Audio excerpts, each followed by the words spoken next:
नमस्कार, जय हिंद मेरे प्यारे बच्चों। आपके इस प्यारे से चैनल पे जिसका नाम है डीएनएस यानी कि डे नाइट स्टडी, और साथ ही साथ स्वागत है फिजिक्स के इस अद्भुत, अविश्वसनीय और अकल्पनीय क्लास में। आज जो हमारा टॉपिक रहने वाला है, आज बेसिकली हम बात करेंगे, आज हम लोग CTR पढ़ने वाले हैं, यानी combined translational plus rotational motion. यानी कि जब कोई बॉडी एक साथ ट्रांसलेशनल मोशन यानी कि स्थानांतरित गति और उसी के साथ अगर वो रोटेशनल मोशन यानी कि अगर वो घूर्णन गति कर रही है साथ ही साथ, तो उस तरीके की मोशंस को आज हम यहाँ डिस्कशन करेंगे। अगर आप नए हैं तो आपको बताता चलूँ कि ये जो मैं यहाँ पे आपको फिजिक्स पढ़ा रहा हूँ वो बेसिकली जो BSc फर्स्ट सेमेस्टर के बच्चे हैं जिनके अंदर जिन्होंने PCM लिया या मैथ इनका डोमेन सब्जेक्ट में है, और उनके फिजिक्स के अंदर चूंकि न्यू एजुकेशन पॉलिसी के थ्रू हर जगह का सिलेबस सेम ही है, तो पार्ट ए और पार्ट बी में करके आपका सिलेबस बटा हुआ है। जो पार्ट बी वाला पोर्शन है BSc फर्स्ट सेमेस्टर का बच्चों का, जो फिजिक्स का पार्ट बी वाला पोर्शन है जिसको हम लोग न्यूटोनियन मैकेनिक्स के नाम से जानते हैं, वो मैं यहाँ पे कवर कर रहा हूँ। और इसी क्रम में बढ़ते हुए हम लोगों ने यूनिट 6 पे पहुंचा था, डायनेमिक ऑफ रिजिड बॉडी के ऊपर, और आज ये जिसका छठा लेक्चर था। इससे पहले हमने 5वां लेक्चर लिया था, और 5वें लेक्चर के 3 पार्ट थे, पार्ट ए, पार्ट बी और पार्ट सी। इन तीनों पार्ट में क्रमशः मैंने मोमेंट ऑफ इनर्शिया निकाला था, डिफरेंट रिजिड बॉडी का, डिफरेंट बॉडीज थी, उसका मोमेंट ऑफ इनर्शिया कैलकुलेट किया था। जस्ट लाइक दैट कि मैंने मोमेंट ऑफ इनर्शिया कैलकुलेट किया था किसी यूनिफॉर्म रॉड का, मैंने मोमेंट ऑफ इनर्शिया कैलकुलेट किया था कोई रेक्टेंगुलर लैमिना था, मैंने मोमेंट ऑफ इनर्शिया कैलकुलेट किया था कोई यूनिफॉर्म रिंग था, यूनिफॉर्म डिस्क का मोमेंट ऑफ इनर्शिया कैलकुलेट किया था।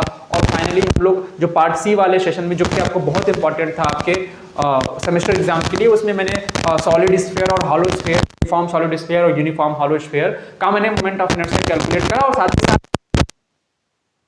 राइट सर्कुलर कोन है उसका मोमेंट ऑफ इनर्शिया क्या होगा, जो एक्सिस उसके वर्टेक्स से पास हो रहा है, उसके सेंटर ऑफ मास से पास हो रहा है। ठीक है, तो ये सब सारी चीजें हमने प्रीवियस क्लास के अंदर डिस्कशन किया। अगर आप नए हैं तो आप विजिट करिए, आपके प्लेलिस्ट में ये सारे वीडियोस पड़े होंगे, आप ढूंढेंगे तो आपको मिल जाएगा। आप मेरा नाम डाल के भाई राय सर डीएनएस के आप वहां पे सर्च कर सकते हैं। ठीक है, आज जो हमारा टॉपिक रहने वाला है, बेसिकली आज बहुत इंपॉर्टेंट टॉपिक है, खासकर आपके सेमेस्टर एग्जाम के लिए तो जरूरी होता ही होता है। साथ साथ अगर आप कंपटीशन एग्जाम देने जाएंगे तो यहां से मान के चलिए कि यहां से ये श्योर शॉट है कि आपके एक क्वेश्चंस आने वाले होते हैं। अगर आप IIT JEM जैसे एग्जाम को अगर टारगेट कर रहे हैं, अगर आप आने वाले समय में देंगे, जब आप 3rd ईयर अप्रोच करेंगे, उसके बाद आपका IIT JEM MSc के लेवल के लिए जो एग्जाम होता है, उसका अगर आप ज्वाइंट एडमिशन फॉर MSc अगर इसके लिए एग्जाम देने जाएंगे बेटा, तो ये आपका ये combined translational and rotational motion, बेटा यहाँ ट्रांसलेशनल होना चाहिए, AL लग दो। ठीक है, combined translational and rotational motion, CTR जिसको हम लोग बोलते हैं। ठीक है, इसके बारे में हम आज डिस्कशन करेंगे, लेकिन इसके पहले हम थोड़ा सा डिस्कशन करेंगे ये रोटेशनल काइनेटिक क्या होती है, ये रोटेशनल काइनेटिक एनर्जी कैसे हम लोग फाइंड आउट करते हैं, उसको हम निकालने की कोशिश करेंगे। ठीक है, चलो हम लोग नेक्स्ट पेज पे चलते हैं, और सबसे पहला हेडिंग हम लोग क्या डालते हैं, सबसे पहला जो हेडिंग डालेंगे मेरे मुन्ना, मेरे प्यारे बच्चों, वो सबसे पहला हेडिंग डालेंगे बोर्ड अपनी कॉपी के ऊपर। आप लोग मेरे साथ ही साथ लिखते चलिएगा। मैं कहता हूं कि आपको इसका जो मैं पढ़ाता हूं, इसका आपका एकदम वेल रिटेन नोट्स आपको डीएनएस एजुकेयर ऐप के अंदर मिल जाता है। तो आपसे एक निवेदन है, एक रिक्वेस्ट है कि नोट्स के पीछे ना भागे, नोट्स आपको डीएनएस एजुकेयर ऐप में मिल जाएगा, और अगर होगा भी तो मैं इसको फ्री अवेलेबल कराने की कोशिश करूंगा। अगर हो जाता है तो, अगर नहीं होगा तो फिर वहां से आप परचेस कर सकते हैं, लेकिन नोट्स आपको वहां पे मैं अपना हैंड रिटेन नोट्स में अवेलेबल करा दूंगा। कैसे लैंग्वेज लिखा जाता है, कैसी सारी चीजें लिखी जाती हैं, वो आप वहां से सीख सकते हैं। लेकिन कैसे डेरिवेशन किया जाता है, चीजों को कैसे समझा जाता है, कॉन्सेप्ट कैसे बिल्डअप किया जाता है, वो क्लास में देखो। मेरा पढ़ाने का तरीका बहुत सारे टीचरों से थोड़ा अलग है। मैं थोड़ा सा कैसे पढ़ाता हूं, चाहता तो मुझे भी लिखने आता था, मैं भी PPT बनवाता, मैं भी लिख के आता, समझा के पढ़ा के चला जाता, फिर वो इंटरेक्शन नहीं होता, वो मजा नहीं आता। अगर आपको फिजिक्स पढ़ना है, फिजिक्स से समझना है, फिजिक्स से प्यार करना है, तो सबसे पहले फिजिक्स को समझना, आपको फिजिक्स के अपने अंदर समाहित करना होगा।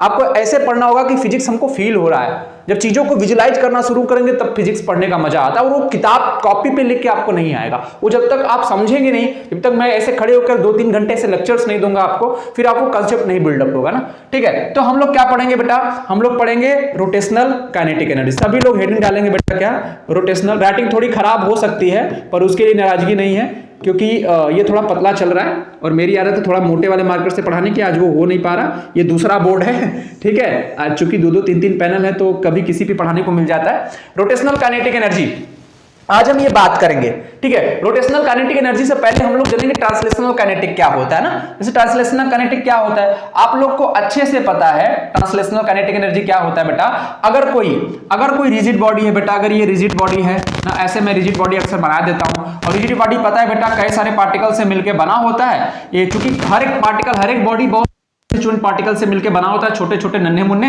रिजिड बॉडी इसलिए कहा जाता है क्योंकि इनके जो दो पार्टिकल के बीच की जो दूरी होती है, रिलेटिव डिस्टेंस होते हैं, वो समय के साथ चेंज नहीं होते, चाहे उस पर कितना भी प्रेशर, कितने भी फोर्स अप्लाई कर दो, इसलिए तो इसको रिजिड बॉडी बोला जाता है, ठीक है। तो हम जानते हैं कि अगर कोई बॉडी अगर ट्रांसलेशनल मोशन कर रही है, यहां पे डाल दो क्या कर रही है बेटा, ट्रांसलेशनल मोशन। एक एक समझेंगे ना, क्या करेंगे बेटा, अगर ट्रांसलेशनल मोशन कर रही होती है, यानी कि अगर वो स्थानांतरित गति कर रही होती है, यानी स्थानांतरित गति करने का मतलब है कि कोई एक जगह से दूसरी जगह जा रही होती है। मान लो इस रिजिड बॉडी की वेलोसिटी क्या है बेटा, v है। इस रिजिड बॉडी जिसका मास कैपिटल M, और अगर ये क्या कर रही है बेटा, ट्रांसलेशनल मोशन कर रही है, जस्ट एक जगह से दूसरी जगह जा रही है, तो उस केस में इसकी ट्रांसलेशनल काइनेटिक एनर्जी के ई में से सबस्क्रिप्ट में टी लिख दे रहे हैं, मतलब आपको समझ में आ जाए कि ये जो स्थानांतरित गति की गतिज ऊर्जा है बेटा, वो क्या आती है, हम लोग जब कोई m मास का कोई पार्टिकल या कोई रिजिड बॉडी v वेलोसिटी से मूव करता है तो उसकी काइनेटिक एनर्जी क्या आती है बेटा, हाफ m और वेलोसिटी का स्क्वायर, ये इसकी काइनेटिक एनर्जी आती है। ये रोटेशनल काइनेटिक एनर्जी हम लोगों ने पढ़ा हुआ है, ये ट्रांसलेशनल काइनेटिक एनर्जी हम लोगों ने पढ़ा हुआ है, ठीक है। हमको क्या पढ़ना है, हमको बेसिकली पढ़ना है ये रोटेशनल काइनेटिक एनर्जी क्या होता है। रोटेशनल का मतलब है कि अगर कोई रिजिड बॉडी है वो ट्रांसलेशनल मोशन ना करके अगर वो घूमना शुरू कर दे, अपने एक्सिस के अबाउट क्या कर दे बेटा, वो रोटेट करना शुरू कर दे, तो उस केस काइनेटिक एनर्जी क्या आएगी, तो उस केस में जो काइनेटिक एनर्जी आएगी उसी काइनेटिक एनर्जी को बोलेंगे हम रोटेशनल काइनेटिक एनर्जी, यानी घूर्णन की गतिज ऊर्जा। क्या बेटा, घूर्णन की गतिज ऊर्जा। दैट मींस कि अगर कोई बॉडी है, अगर वो रोटेट कर रही है, मूव नहीं कर रही है एक जगह से दूसरी जगह, अपने एक्सिस के अबाउट क्या कर रही है, वो रोटेट कर रही है, तो उसकी काइनेटिक एनर्जी कैसे हम लिखेंगे, ठीक है। यहां पे देखो, यहां पे काइनेटिक एनर्जी जो ट्रांसलेशनल की है वो दो बातों पे डिपेंड कर रही है। अगर आप बहुत ध्यान से देखोगे ना बच्चा, तो ये जो काइनेटिक एनर्जी है ये दो बातों पे डिपेंड करे। किस बात पे, एक तो ये किस पे काइनेटिक एनर्जी किस पे डिपेंड करी, मैं यहां लिख दे रहा हूं, ये काइनेटिक एनर्जी किस पे डिपेंड कर रही है, यहां पे थोड़ा सा हिंट करके देख रहा हूं बेटा। पहली चीज किस पे डिपेंड कर रही है बेटा, मास के, कि मास क्या है, उस रिजिड बॉडी का मास क्या है। जाहिर सी बात है ज्यादा मास होगा तो ज्यादा काइनेटिक एनर्जी की रिक्वायरमेंट पड़ेगी, ज्यादा काइनेटिक एनर्जी होगा, कम मास होगा तो कम काइनेटिक एनर्जी होगा, ठीक है। दूसरी बात है कि किस पे डिपेंड कर रही है बेटा, वेलोसिटी पे डिपेंड कर रही है। किस पे डिपेंड कर रही है बेटा, वेलोसिटी पे डिपेंड कर रही है। तो जो लीनियर, जो ट्रांसलेशनल काइनेटिक एनर्जी है दो बातों पे डिपेंड करती है, एक तो मास पे डिपेंड करती है और एक क्या करती है बेटा, वेलोसिटी पे डिपेंड करती है। आप देख सकते हैं कि मास के डायरेक्टली प्रोपोर्शनल होती है और वेलोसिटी के स्क्वायर रूट के डायरेक्टली प्रोपोर्शनल होती है, यानी वेलोसिटी भी बढ़ेगी तो भी हमारा क्या होता है, काइनेटिक एनर्जी इंक्रीज करती है, रोटेशनल काइनेटिक एनर्जी। बेटा अब यहां देखो, रोटेशनल काइनेटिक एनर्जी भी दो जगह से होगे बेटा, ये तीन बातों पे निर्भर करती है। हालांकि आप बताएंगे कि रोटेशनल काइनेटिक एनर्जी होता क्या है। रोटेशनल काइनेटिक एनर्जी कोई पूछे तो कैसे उसको डिफाइन करोगे, कह दोगे कि बॉडी के, कोई रिजिड बॉडी है, कोई पार्टिकल है, उसके घुमाव की वजह से जो ऊर्जा आती है, उसके मूवमेंट की वजह से, उसके घूर्णन की वजह से जो ऊर्जा आती है, that energy is called the rotational kinetic energy. कोई पूछे ट्रांसलेशनल काइनेटिक एनर्जी क्या है, पूछोगे बॉडी के मोशन की वजह से, बॉडी के लीनियर मोशन की वजह से, बॉडी के वेलोसिटी की वजह से। लेकिन अगर कोई बॉडी के घूमने की वजह से, जैसे घूमने लीनियर मोशन की वजह से फोर्स आता है F बराबर m इंटू ए, घूर्णन मोशन की वजह से एक बल आता है टॉर्क बराबर r क्रॉस f, ये सब निकाले थे। वहां पे एंगुलर मोमेंटम आता है P बराबर mv, यहां पे एंगुलर मोमेंटम आता है L बराबर mvr, ठीक है। तो वहां पे एक रिलेशन आता है J बराबर I ओमेगा या L बराबर I ओमेगा, सारी चीजें आप लोगों ने पढ़ा हुआ है, ठीक है। उसी से रिलेट करके जहां वहां m का सिग्निफिकेंस, जहां m होता था यहां पे I होता है, m का सिग्निफिकेंस यहां पे I के बराबर होता है। वहां पे हम एंगुलर वेलोसिटी, यहां पे रोटेशनल मोशन में एंगुलर वेलोसिटी ओमेगा की बात करते हैं और लीनियर मोशन में लीनियर वेलोसिटी v की बात करते हैं, कंपेयर कर रहे हैं ट्रांसलेशनल मोशन और रोटेशनल मोशन के अंदर, ठीक है। तो हमारा ये जो रोटेशनल काइनेटिक एनर्जी है वो तीन बातों पे निर्भर करता है बेटा। पहली बात तो ये मास पे तो डिपेंड करता ही करता है ना, मास पे, जाहिर सी बात है मास पे डिपेंड करेगा। दूसरी किस पे डिपेंड करेगा बेटा, वहां पे लीनियर वेलोसिटी होती थी, यहां पे जब आएगी तो यहां पे हम बात करेंगे, जब रोटेशनल मोशन की बात करते हैं तो हम किसकी बात करते हैं बेटा, एंगुलर वेलोसिटी की, यानी कोणीय क्या करते हैं बेटा, जिसको हम लोग क्या बोलते हैं, इसको बोलते हैं कोणीय वेग। इसको एक मिनट हम इरेज करके ऊपर लिख देते हैं, थोड़ा सा ये लिखा गया, हाँ क्या करते हैं बेटा, थोड़ा सा इधर करते हैं ना, हाँ ये क्या हो रहा है, चलो इसको इरेज कर देते हैं ना। हम क्या करते हैं बेटा, यहाँ पे लिखते हैं वेलोसिटी, ठीक है, ये लिख देते हैं वेलोसिटी, एंगुलर वेलोसिटी पे डिपेंड करता है। और तीसरी सबसे इंपॉर्टेंट बात है बेटा कि दो चीज पे तो ये भी है, मास वेलोसिटी। हाँ, यहाँ एंगुलर वेलोसिटी है, इसको हम लोग ओमेगा से रिप्रेजेंट करते हैं, एंगुलर वेलोसिटी को ओमेगा से रिप्रेजेंट करते हैं, और बेटा लीनियर वेलोसिटी को हम लोग v से रिप्रेजेंट करते हैं ना, ठीक है। और दोनों में अच्छा खासा रिलेशन होता है बेटा। v बराबर क्या होता है, ये आगे आपको काम आएगा। v बराबर क्या होता है, ये वेक्टर r क्रॉस ओमेगा, यानी ये क्या होता है बेटा, ओमेगा आर ओमेगा। अगर सर्कुलर मोशन, कोई रोटेशनल मोशन कर रहा है तो उसमें डायरेक्ट हम आर ओमेगा लिख देते हैं। क्यों? क्योंकि दोनों के बीच में रिलेशन होता है, आर और ओमेगा एक दूसरे के परपेंडिकुलर होते हैं, इस वजह से that's why v equal to R omega हम क्या करते हैं, ये हमने सही लिखा है। अच्छा सही बताओ, ये सही लिखा है v बराबर आर ओमेगा, क्या ये सही क्वांटिटी है? अगर सही है तो इसको आप लोग अपने दिमाग में बताइएगा सर ने ये सही लिखा है गलत लिखा है। क्या ये फार्मूला एकदम एग्जैक्ट होता है?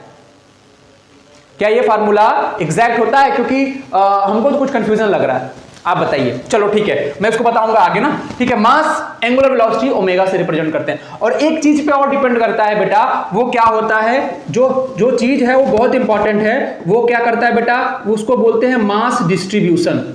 और किस पे डिपेंड कर रहा है बेटा, मास डिस्ट्रीब्यूशन से ना, क्या distance of mass distribution, sorry किस पे और डिपेंड कर रहा है बेटा, distance of mass distribution. Distance लिखना जरूरी था ना, यहां पे क्या लिखना है, distance of mass distribution, distance of mass distribution, mass distribution from axis of rotation, ऐसे लिख देते हैं, फ्रॉम एक्सिस ऑफ रोटेशन, ऐसे फ्रॉम एक्सिस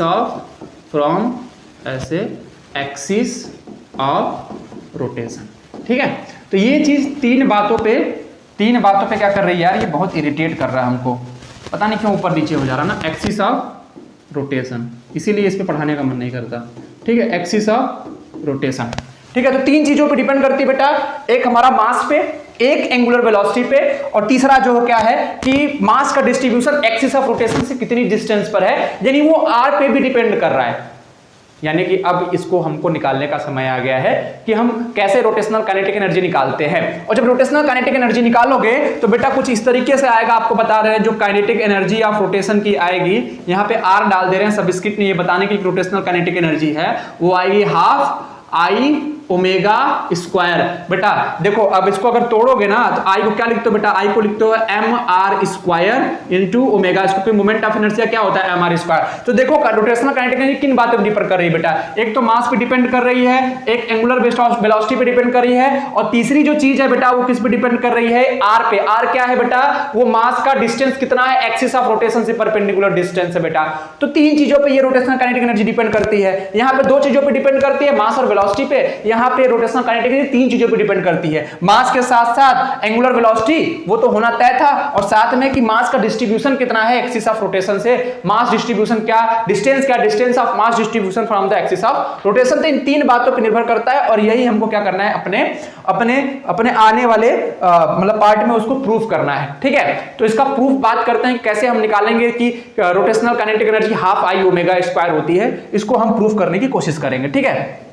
चलो यहां पे हम क्या करते हैं, यहां पे हेडिंग डालते हैं, क्या यहां पे प्रूफ, किसकी बात करते हैं बेटा, क्योंकि दुनिया सबूत मांगती है, हम प्रूफ की बात करते हैं। हम निकालने की कोशिश करते हैं रोटेशनल काइनेटिक एनर्जी, क्या निकालने की कोशिश करते हैं, रोटेशनल काइनेटिक एनर्जी। तो रोटेशनल काइनेटिक एनर्जी निकालने के लिए मेरे प्यारे लाल सबसे पहले एक रिजिड बॉडी लेनी पड़ेगी, क्योंकि रिजिड बॉडी का ही रोटेशनल काइनेटिक एनर्जी कैलकुलेट करना है। रिजिड बॉडी लेनी पड़ेगी, रिजिड बॉडी का कोई बोलना पड़ेगा कि रिजिड बॉडी ये फला एक्सिस के अबाउट ओमेगा एंगुलर वेलोसिटी के साथ रोटेट कर रही है। रिजिड बॉडी लिया, उसको रोटेट कराओगे तभी तो रोटेशनल काइनेटिक एनर्जी लिखोगे ना। अगर तुमको ट्रांसलेशनल काइनेटिक एनर्जी चाहिए होता तो उस रिजिड बॉडी को तुम ट्रांसलेट कराते एक जगह से दूसरी जगह तक। तुमको उसका रोटेशनल काइनेटिक एनर्जी निकालना है, दैट मींस एक रिजिड बॉडी बनाओगे, उसको घुमाओगे, और घुमाने के लिए बेटा एक एक्सिस चाहिए होती है जिसके अबाउट वो घूमती है, तो एक एक्सिस ऑफ रोटेशन ड्रॉ करोगे।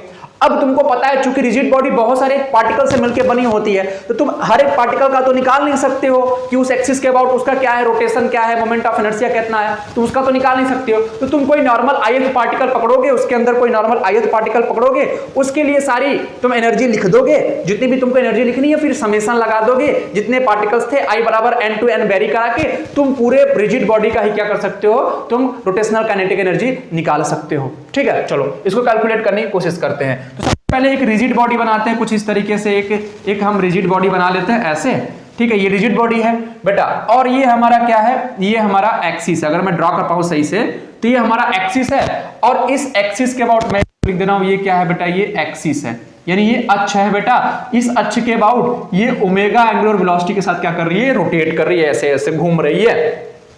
और इस पूरे बॉडी का, इस पूरे रिजिड बॉडी का मास जो है वो कैपिटल एम है। इस पूरे रिजिड बॉडी का मास जो कितना है बेटा, ये कैपिटल एम है, यानी बड़ा वाला एम है। ठीक है, अब आपको पता है कि इसी का हमको क्या लिखना है, इसी बॉडी का हमको क्या लिखना है, आपका रोटेशनल काइनेटिक एनर्जी लिखनी है। ठीक है, सबसे पहले क्या करेंगे, सबसे पहले हमको जो पता है, हमको पता है कि ये रिजिड बॉडी बहुत सारे पार्टिकल से मिलकर बना होगा। मान लेते हैं कि ये रिजिड बॉडी n पार्टिकल से मिलकर बना है। क्या बना है, ये रिजिड बॉडी n पार्टिकल से मिलकर बना है, PCl से बना है, ऐसे लिख देते हैं, n पार्टिकल से बना है, n पार्टिकल से मिलकर बना है। ठीक है, जब ये n पार्टिकल से मिलकर बना है, इसका मतलब है कि अब एक एक पार्टिकल का हम मोमेंट ऑफ इनर्शिया कैलकुलेट करेंगे, उसकी वेलोसिटी निकालेंगे तो गड़बड़ हो जाएगा ना। हम क्या पकड़ेंगे, मान लो ये जो पार्टिकल है ये हमारा ith पार्टिकल है। क्या है, ith पार्टिकल है। इसी में जैसे कि मान लो कुछ 20 पार्टिकल है, हमने 14वें पार्टिकल को पकड़ लिया, उसका सारा कैलकुलेशन कर लिया, फिर समेशन लगा दिया, जो हमने वेरी करा दिया 1 से लेकर 20 तक, तो हमारा सारे पार्टिकल का आ जाएगा। और बोल दिया कि इस पार्टिकल का एक्सिस ऑफ रोटेशन से, यहां से इसका डिस्टेंस कितना है बेटा, इस पार्टिकल का एक्सिस ऑफ रोटेशन से डिस्टेंस जो है वो ri ऐसे है, ri वेक्टर है, ऐसे ri वेक्टर है। और इस ith पार्टिकल का जो मास है वो कितना है, mi है ना। मैंने एक पार्टिकल पकड़ा, बीच में बहुत सारे पार्टिकल्स थे, कोई भी ले सकते थे, और एक्सिस ऑफ रोटेशन से परपेंडिकुलर डिस्टेंस को ri बोल दिया, और बोल दिया कि उसका मास mi है। ठीक है, जब पूरी बॉडी, सोचो कि जब पूरी बॉडी ऐसे ओमेगा वेलोसिटी से रोटेट कर रही होगी, तो इसका एक पार्टिकल की बात करो, एक पार्टिकल कौन सा मोशन कर रहा होगा, जैसे एक पार्टिकल कौन सा मोशन कर रहा होगा, अगर मैं आपको दिखाना चाहूं तो यहां पे कुछ तो है नहीं अगर ऐसा दिखाने के लिए। जरा समझो कि ये जो मेरा ये फिंगर का टिप देखना, इसको देखना, मैं ये बोल रहा हूं कि ये पूरा हाथ जो पूरा मुट्ठी जो है वो मेरा रिजिड बॉडी है, और ये फिंगर टिप्स जो है, ये जो है उंगली के ऊपर वाली भाग है, ये सारे इसके पार्टिकल्स हैं। और ये इस एक्सिस के अबाउट क्या करिए, ये एक्सिस है ओमेगा, उसके अबाउट रोटेट करिए। तुम इस पार्टिकल को देखना, मान लो कि यहाँ पे कोई पार्टिकल है ऊपर ना, अगर पूरी बॉडी ही अगर ओमेगा से रोटेट कर रही है, यानी पूरी बॉडी में रोटेट करने का मतलब है कि पूरा ऐसे ऐसे रोटेट कर रही है ना, ऐसे ऐसे रोटेट कर रही है, ऐसे ऐसे रोटेट कर रही है। तो जरा इस पार्टिकल को देखना, तुम केवल एक पार्टिकल को देखना, ये एक पार्टिकल कौन सा मोशन कर रहा होगा। अगर पूरी बॉडी ओमेगा से घूम रही है इस एक्सिस के अबाउट, तो ये जो पार्टिकल है, ये पार्टिकल इस एक्सिस के अबाउट सर्कुलर मोशन कर रहा होगा। दैट मींस ये जो पार्टिकल है, अगर मैं इसको इस कलर से बनाऊं, तो ये जो पार्टिकल है इस ऐसे क्या कर रहा होगा बेटा, इस एक्सिस के अबाउट ये क्या कर रहा होगा, ये सर्कुलर मोशन परफॉर्म कर रहा होगा। अब जब सर्कुलर मोशन परफॉर्म करेगा, तो हर सर्कुलर मोशन परफॉर्म करने का अगर हमको वेलोसिटी लिखना हो कि इस पॉइंट पे इसकी वेलोसिटी कितनी है, तो टेंजेंट लिखना पड़ेगा, और मान लिया कि वेलोसिटी कितनी है, vi है ना बेटा। अगर यहाँ पे वेलोसिटी डायरेक्शन देखना होगा इस पार्टिकल को, तो टेंजेंट ड्रॉ कर दोगे। इस पार्टिकल पे वेलोसिटी डायरेक्शन, जब भी कोई पार्टिकल सर्कुलर मोशन करता है, अगर जिस भी पॉइंट पे तुमको वेलोसिटी का डायरेक्शन, लीनियर वेलोसिटी का डायरेक्शन देखना होता है, तो वहां पे तुम टेंजेंट ड्रॉ कर देते हो। यहाँ पे लिखना होता है तुम स्पर्शी ड्रॉ कर देते हो, तुमको वेलोसिटी का डायरेक्शन, तुमको क्या मिल जाता है, तुमको वेलोसिटी का डायरेक्शन मिल जाता है। तो अगर इस पार्टिकल का इस पॉइंट पे, अगर ये ith पार्टिकल, अगर हमको वेलोसिटी का डायरेक्शन देखना है लीनियर वेलोसिटी का, तो vi है। यहाँ पे देखना होगा, तो यहाँ पे जो वेलोसिटी डायरेक्शन होगा कुछ इस तरीके से होगा, यहाँ पे जो वेलोसिटी डायरेक्शन होगा vi होगा, यहां पे वेलोसिटी डायरेक्शन क्या होगा, vi होगा। तो ये जो एक पार्टिकल है वो क्या कर रहा होगा, इस एक्सिस के अबाउट क्या कर रहा होगा, जो एक्सिस क्या हो, ये एक्सिस कहां होगा, इस सर्कल के सेंटर पे होगा, ये ओरिजिन होगा। तो उसके अबाउट क्या कर रहा होगा बेटा, उसके अबाउट ये क्या कर रहा होगा, सर्कुलर मोशन कर रहा होगा। तो जब भी कोई पार्टिकल सर्कुलर मोशन करता है, उसके एंगुलर वेलोसिटी में और उसके लीनियर वेलोसिटी में रिलेशन होता है। ठीक है, उसके एंगुलर वेलोसिटी में और उसके लीनियर वेलोसिटी में रिलेशन होता है, यही मैं पूछने की कोशिश कर रहा था। ठीक है, उसको हम बाद में बताएंगे, लेकिन उससे पहले बोलो कि अगर इसकी वेलोसिटी, ये पार्टिकल है, अगर ith पार्टिकल जिसका मास mi है, अगर इसका मैं काइनेटिक एनर्जी लिखना चाहूं, अगर मैं इसका काइनेटिक एनर्जी लिखना चाहूं, अगर इधर यहां से देखो, अगर मैं इसका काइनेटिक एनर्जी लिखना चाहूं, हेंस काइनेटिक एनर्जी यानी गतिज ऊर्जा क्या हो जाएगी बेटा, गतिज ऊर्जा क्या होती है, गतिज ऊर्जा होती है हाफ, ठीक है, mi और ये vi स्क्वायर, यही ना होगी बेटा काइनेटिक एनर्जी। जरा ध्यान से देखना, काइनेटिक एनर्जी क्या होती है, काइनेटिक एनर्जी होती है हाफ mv स्क्वायर। या हम एक पार्टिकल का लिख रहे हैं, ये जो ith पार्टिकल है, तो ith पार्टिकल का मास mi है और उसकी वेलोसिटी vi है, लीनियर वेलोसिटी vi, तो ये क्या हो जाएगा, हाफ mi vi स्क्वायर। ये इसका क्या हो जाएगा बेटा, ये इसका आपका, ये आपका इस पार्टिकल की काइनेटिक एनर्जी आ जाएगी। ठीक है, इस पार्टिकल की काइनेटिक एनर्जी आ जाएगी। अब जब हमको पूरी बॉडी का काइनेटिक एनर्जी फाइंड आउट करना है तो हम क्या कर देंगे, फॉर होल बॉडी ना, ये काइनेटिक एनर्जी किसकी आई है, अगर मैं लिखना चाहूं तो ये लिख दूं कि ये जो चीज आई है ये आई है किसके लिए, ये kinetic energy for ith particle. क्या है बेटा, ये ith पार्टिकल के काइनेटिक एनर्जी की बात कर रहा है ना, फॉर होल बॉडी। अगर पूरे बॉडी के लिए बात करें, फॉर होल बॉडी, ठीक है, अगर पूरे बॉडी की बात करें बेटा तो हमें क्या करना पड़ेगा, ऐसे जितने पार्टिकल्स हैं, हम मान रहे थे कि n पार्टिकल्स हैं, तो हम क्या कर देंगे, समेशन लगा के हर एक पार्टिकल का ऐसे लिखते चलेंगे, जोड़ देंगे। मान ले पहले पार्टिकल के लिखना है तो m1 v1 स्क्वायर, दूसरे पार्टिकल का हाफ m2 v2 स्क्वायर, तीसरे पार्टिकल का हाफ m3 v3 स्क्वायर। जितने पार्टिकल्स हैं सबकी काइनेटिक एनर्जी लिख के जोड़ देंगे तो पूरी बॉडी की काइनेटिक एनर्जी हमको क्या मिल जाएगी, मिलने से आ जाएगी। तो पूरे होल बॉडी के लिए हमको क्या चाहिए, kinetic energy for whole body, वो कितनी आ जाएगी, हम यहाँ पे समेशन लगा देंगे, समेशन ओवर i बराबर 1 to n वेरी करा देंगे, क्योंकि हमने n पार्टिकल से मिलके बना हुआ ऐसा माना है। तो यहाँ पे कितना हो जाएगा mi और ये vi, ये क्या हो जाएगा mi और vi स्क्वायर, और इसके बाहर कितना था 1/2, तो 1/2 mi vi स्क्वायर, ये आपका इतना चीज यहाँ पे आ गया। ठीक है, अच्छा, ये पूरी बॉडी की kinetic energy for whole body, ये किसकी है, पूरी होल बॉडी की काइनेटिक एनर्जी आ गई।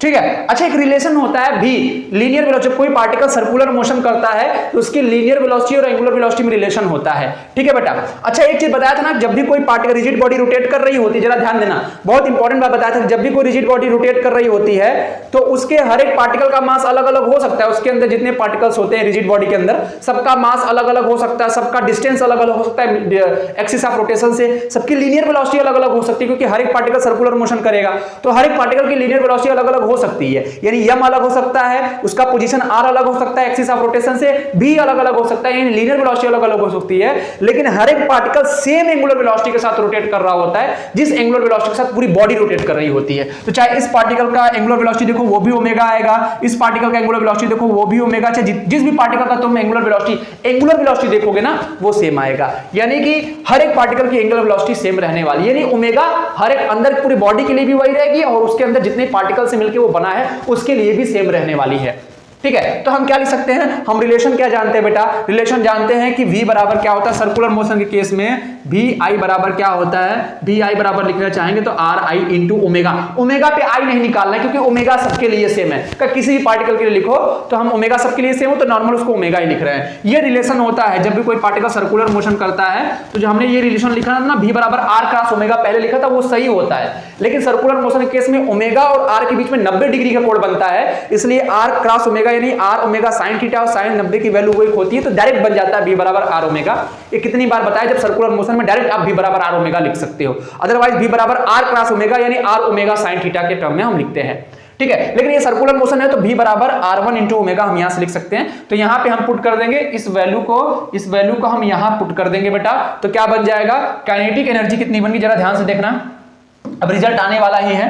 काइनेटिक एनर्जी कितनी आ जाएगी बेटा, काइनेटिक एनर्जी आ जाएगी समेशन ओवर i बराबर 1 to n, ये कितना आ जाएगा हाफ, इसके बाद m और mi था ना, स्मॉल m i, ठीक है, और vi की जगह बेटा कितना हो जाएगा ri ओमेगा, कितना आ जाएगा ri ओमेगा का स्क्वायर। ठीक है, तो ये कितना हो जाएगा, ये हो जाएगा kinetic energy that implied that summation over i बराबर 1 to n, और ये क्या बन गया बेटा, ये हाफ mi ri स्क्वायर, ठीक है, और ये ओमेगा स्क्वायर। ठीक है, इसको नेक्स्ट पेज में लिख नहीं सकते बेटा, देखो ओमेगा पे तो आई लगेगा नहीं, ओमेगा पे लिमिट लगेगी नहीं क्योंकि ओमेगा तो कांस्टेंट है, 1/2 कांस्टेंट है बेटा।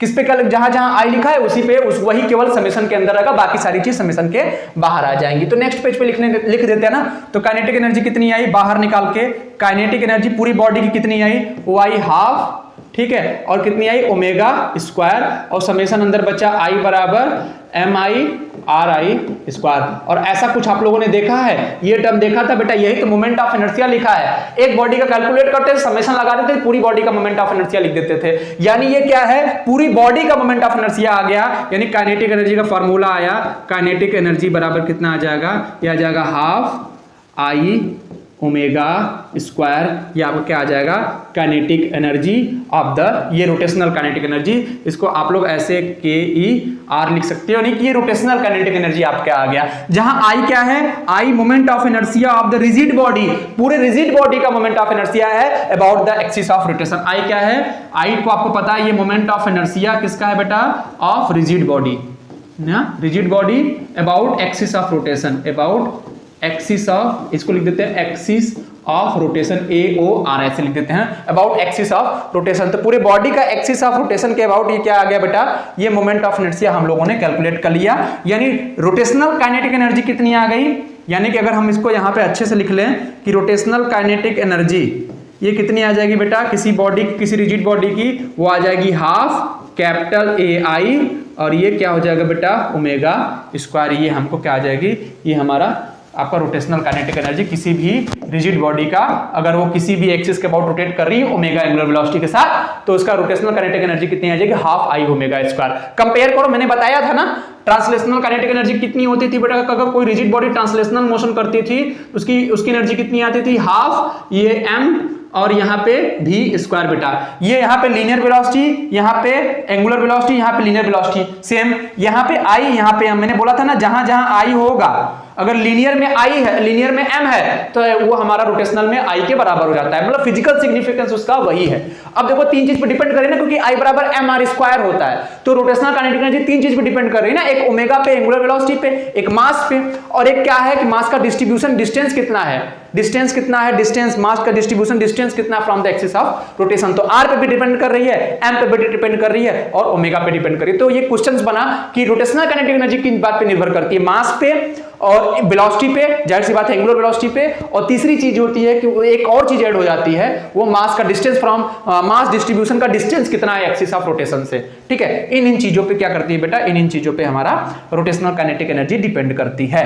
तो ये हमारा आ गया, रोटेशनल काइनेटिक एनर्जी आ गई। यहां से भी आप मोमेंट ऑफ इनर्शिया को भी डिस्क्राइब कर सकते हो। अगर मैं एक एक्स्ट्रा चीज बता दे रहा हूं यहाँ पे, अगर देख लो कोई पूछे कि अगर आपको मोमेंट ऑफ इनर्शिया पूछ ही दे क्या हो सकता है, तो अगर इफ ओमेगा बराबर क्या हो जाए, ओमेगा बराबर 1 रेडियन पर सेकेंड, अगर इसकी जो एंगुलर वेलोसिटी है वो क्या हो जाए, 1 रेडियन पर सेकेंड हो जाए, तो उस केस में बेटा हमारा kinetic energy of rotation KER की वैल्यू कितनी आ जाएगी, काइनेटिक एनर्जी ऑफ रोटेशन आ जाएगी 1/2 टाइम्स ऑफ I, यानी I बराबर क्या आ जाएगा, I बराबर 2 times of KE of R, ऐसे आप लिख सकते हो। यानी मोमेंट ऑफ इनर्शिया क्या होता है, मोमेंट ऑफ इनर्शिया क्या होता है, moment of inertia rotational kinetic energy के दोगुने के बराबर होता है यदि उसकी एंगुलर वेलोसिटी, कोणीय वेग जो होता है वो 1 रेडियन पर सेकेंड हो। तो अगर कोई पार्टिकल, कोई बॉडी अगर 1 रेडियन पर सेकेंड के एंगुलर वेलोसिटी के साथ रोटेट कर रही है किसी एक्सिस के अबाउट, तो उसका जो मोमेंट ऑफ इनर्शिया आएगा वो उसके रोटेशनल काइनेटिक एनर्जी के डबल होगा। तो ये यहां से आप डायरेक्ट भी क्वेश्चंस आ सकते हैं आपके एग्जाम में, आपके इसी एग्जाम में भी, आपके कंपटीशन एग्जाम में भी आ सकता है कि कब मोमेंट ऑफ इनर्शिया एक्सिस, कब moment of inertia rotational kinetic energy के डबल के बराबर होती है, वो सिचुएशन कब है जब हमारा ओमेगा की वैल्यू 1 रेडियन पर सेकंड हो जाती है। ठीक है, तो ये हमारा इंपॉर्टेंट पॉइंट था, इसको अपने खोपड़े में, अपने आपको भेजे में इसको आप लोग डाल लीजिएगा। ठीक है, चलो अब जो हमारा टॉपिक था, जो हमारा थंबनेल पे लिखा था, उस टॉपिक के ऊपर हम फोकस करने वाले हैं, और ये टॉपिक बहुत महत्वपूर्ण होने वाला है, बहुत मजा आएगा। ठीक है, किसकी बात करते हैं बेटा, हम बात करते हैं CTR। ये CPR नहीं है, जो माउथ टू माउथ CPR दिया जाता है ना, ये वो वाला नहीं, ये CTR, फिजिक्स की भाषा में इसको बोलते हैं combined translational plus rotational motion. क्या बोलते हैं बेटा इसको, CTR, बहुत प्यारा नाम है। ठीक है, कभी कभी क्वेश्चन में डायरेक्ट CTR दिया जाता है। अब ऐसा क्वेश्चन में ऐसा दिया जाता है कि if a body is perform CTR, जो बच्चे नहीं जानते उनको नहीं पता है CTR क्या होता है। CTR का मतलब होता है combined translational and rotational motion. ठीक है, क्या होता है बेटा, क्या होता है, कंबाइंड, ऐसे मैं लिख देता हूं, कंबाइंड ट्रांसलेशनल। ठीक है, जो आपका थंबनेल पे शुरुआत में हेडिंग था वही हमारा है, combined translational and rotational motion. आप लोग बढ़िया से इसको हेडिंग डाल लीजिए, क्योंकि ये समझने वाली चीज है। अगर आज नहीं समझ में आएगी बेटा तो फिर ये कभी भी आपको नहीं समझ में आएगी। फिर आप लोग बड़े बड़े एग्जाम दोगे, इससे क्वेश्चंस आएंगे, फिर आप कहोगे कि सर हमको पढ़ाया नहीं गया था अच्छे से। लेकिन आज ये पढ़ लोगे अच्छे से तो आई होप कि आपको कभी भी इसको पढ़ने की जरूरत नहीं पड़ेगी। कभी भी जिंदगी में आप एक बार नोट्स उठा के देखोगे, राय सर ने जो फिजिक्स पढ़ाया है उसका नोट्स उठा के देखोगे बेटा, आपको किसी भी कॉम्पिटिटिव एग्जाम की तैयारी करने की जरूरत है नहीं। बस जरूरत रहेगी आपको क्वेश्चंस को अप्रोच करने की। मैंने सारे कंटेंट आपको दे चुका हूंगा। अगर मैं रुक गया, अगर मैं पढ़ा दिया आपको पूरे सेमेस्टर तक का फिजिक्स, तो अब मैं गारंटी के साथ कहता हूं कि आपको कभी भी तैयारी करने की जरूरत नहीं पड़ेगी। बस जरूरत पड़ेगी आपको क्वेश्चन सॉल्व करने की। सारा मटेरियल मैं अवेलेबल करा चुका हूं। Combined translational plus rotational motion, ठीक है, मतलब एक बॉडी जो एक रिजिड बॉडी की बात करते हैं, बेसिकली हम इस टॉपिक के अंदर रिजिड बॉडी की ही बात करते हैं।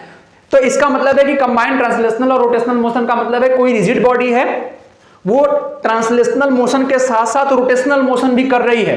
How is this possible? Sir ये कैसे हो सकता है? अरे मूर्ख बालक, ऐसा तुम एग्जांपल तो रोज देखते हो। कैसे सर? कोई गाड़ी का पहिया देखा है? कोई गाड़ी का पहिया देखा है? Yes sir. वो क्या करता है? वो ऐसे ऐसे आगे भी तो बढ़ता है ना, वो ट्रांसलेशनल भी करता है, ऐसे आगे बढ़ता है और धीरे धीरे क्या करता है? रोटेट भी करता है। तो यही तो है कंबाइंड ट्रांसलेशनल और रोटेशनल मोशन। अभी इसके बारे में मैंने कुछ नहीं बताया, अभी बहुत बेसिक बताया, जस्ट तुमको समझाने की कोशिश की है। जैसे साइकिल चलाते हो ना, साइकिल क्या करता है बेटा? साइकिल ऐसे उसका पहिया ऐसे घूमता भी है, रोटेट भी कर रहा होता है, उसके साथ साथ ऐसे आगे भी बढ़ रहा होता है। समझो ना, जो इस तरह की गति होती है, ऐसे रोटेट करते हुए जो चीजें आगे बढ़ रही होती हैं, उस तरीके के मोशंस को हम बोलते हैं क्या? CTR, कंबाइंड ट्रांसलेशनल, यानी स्थानांतरित भी हो रही है और क्या कर रही है बेटा? और हमारी गति भी कर रही है, यानी रोटेशनल भी कर रही है। तो इस तरीके के मोशंस को जब कोई बॉडी ट्रांसलेशनल मोशन के साथ साथ रोटेशनल मोशन भी करती है, तो इस तरीके के मोशंस को हम बोलते हैं CTR, यानी combined translational and rotational motion. और इसी मोशन को हम प्योर रोलिंग का मोशन बोलते हैं, ठीक है। और इसी यहां पे एक और हेडिंग डाल देना, कभी कभी आपको फंसाने के लिए बोल देता है कि इसी चीज को हम क्या बोलते हैं? इसी मोशन को बोलते हैं प्योर रोलिंग मोशन, ठीक है, प्योर रोलिंग मोशन। क्योंकि जब कोई बॉडी CTR करती है, यानी कंबाइंड ट्रांसलेशनल प्लस रोटेशनल करती है, इसका मतलब होता है वो बॉडी प्योर रोलिंग कर रही है, यानी आराम से जब कोई बॉडी घूमते हुए आगे भी बढ़े तो उसको प्योर रोलिंग कहते हैं। सिचुएशन ये हो सकता है कि वो रोलिंग करते करते स्किड कर जाए या स्लिप कर जाए, तो स्लिपिंग मोशन भी होता है, स्किडिंग मोशन भी होता है। लेकिन एक केस होता है जब केस में जो पार्टिकल्स होता है, जो बॉडी होती है, वो प्योर रोलिंग मोशन करती है, यानी घूमते घूमते घूमते घूमते वो क्या करती है? आगे भी बढ़ती है। इस तरीके के मोशन को CTR बोलते हैं, उसको प्योर रोलिंग भी बोलते हैं। लेकिन क्या कंडीशन है, कब कोई बॉडी प्योर रोलिंग करेगी, कब कोई बॉडी स्लिपरी मोशन कर जाएगी, फिसल जाएगी ना, उस तरीके के मोशंस को कैसे हम किस मैथ के किस टूल्स से हम उसको हम क्या कर सकते हैं बेटा? टैकल आउट कर सकते हैं, वो हम यहाँ पे जानने की कोशिश करेंगे। लेकिन हमको पढ़ना है क्या? कंबाइंड ट्रांसलेशनल और रोटेशनल मोशन पढ़ना है। तो एक तरफ हम ट्रांसलेशनल मोशन बात करेंगे, एक तरफ रोटेशनल मोशन की बात करेंगे, फिर दोनों को कंबाइन करेंगे, फिर जो बनेगा वही तो CTR होगा, ठीक है। एक तरफ ट्रांसलेशनल मोशन कोई बॉडी लेके, एक तरफ रोटेशनल मोशन, और दोनों को कंबाइन कर दिया तो क्या बनेगा? CTR, यानी ट्रांसलेशनल प्लस रोटेशनल मोशन क्या हम करते हैं, ठीक है। हाँ, इसको प्योर रोलिंग का केस भी बोलते हैं। ये अपने भेजे में, ये आपके भेजे में अच्छे से रहे, क्योंकि ये पूछ दिया जाता है कभी। ये प्योर रोलिंग मोशन भी, कंबाइंड ट्रांसलेशनल और रोटेशनल मोशन को प्योर रोलिंग का भी मोशन बोलते हैं, ठीक है। चलो इधर हम क्या बात करें? इधर बात कर रहे हैं, इधर हम जो बालेंगे वो हम किसकी बात करेंगे? ट्रांसलेशनल मोशन की ना। हम अलग अलग बता रहे हैं, आपको समझा रहे हैं, और अब समझ लिया ना तो फिर कभी भी समझने की जरूरत नहीं पड़ेगी, ठीक है। ट्रांसलेशनल मोशन की बात करते हैं, ट्रांसलेशनल मोशन की बात करते हैं, ठीक है। और इधर बात करते हैं बेटा, इधर हम बात करते हैं रोटेशनल मोशन की। अलग अलग दोनों पढ़ेंगे, फिर दोनों मिला के पढ़ेंगे। क्या पढ़ेंगे बेटा? Rotational motion.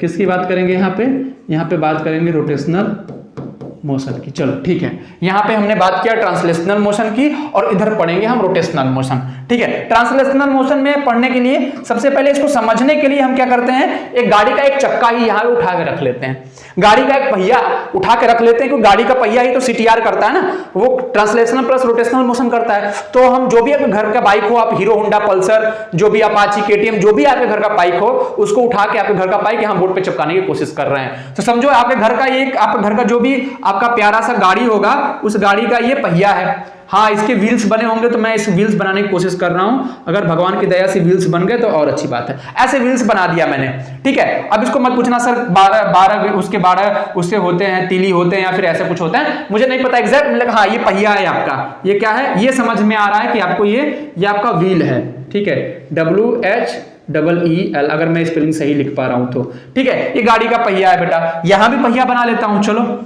यहां भी क्या कर रहा हूं बेटा, यहां भी मैं एक पहिया बना ले रहा हूं ना, यहां भी ऐसे तीली विली मार दे रहा हूं, ठीक है। क्योंकि इसको ऐसे समझेंगे तो और सारी चीजें हम चाहते तो रिजिड बॉडी बना सकते थे, रिजिड बॉडी भी समझाएंगे, इसी के साथ साथ नीचे रिजिड बॉडी भी बना के चलेंगे, क्योंकि इस पूरे चैप्टर में हमको रिजिड बॉडी का मोशन पढ़ना है। तो चाहे हम जो भी मोशन पढ़े, चाहे ट्रांसलेशनल रोटेशन पढ़े, हम रिजिड बॉडी की ही पढ़ेंगे। लेकिन अभी हम इस समय के लिए हम ये पहिया लेके चल रहे हैं, बाद में रिजिड बॉडी समझाने की कोशिश करेंगे, ठीक है। इस केस में ये जो पहिया है ये क्या कर रही है, ये जो कर रहा है ये केवल कौन सा मोशन कर रहा है, ये ट्रांसलेशनल मोशन कर रहा है। इस केस में ये जो पहिया है वो क्या कर रहा है बेटा, केवल ट्रांसलेशनल मोशन कर रहा है। ये क्या हो जाता है कभी कभी इसको, ठीक है,